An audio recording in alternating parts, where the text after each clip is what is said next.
पोषा बाघटा मनीष रक्त चाखिदेला रे।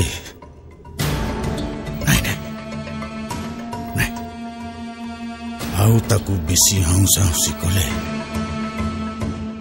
सेटा मो रक्त खोज। बाबूरे काका कथा टिके मन दे शुण। मो पुअर जदि किछि हबनी। किछि असुविधा हेनी रे। पप्पू को सांगरे नै कि आ मो पाखेरे आगुरु जेमिति थिलु सेमति रहबु। मानिनी को छाड़ दियो।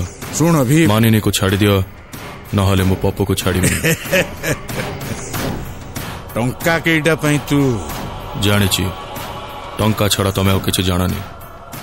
सुन मानिनी रंजन सहित बाहागर हवा पई मु कथा दे साची। आ सही कथा रखिबा को मଣିଷରୁ जानवर हवा पई मते बेसी समय लागिबनी।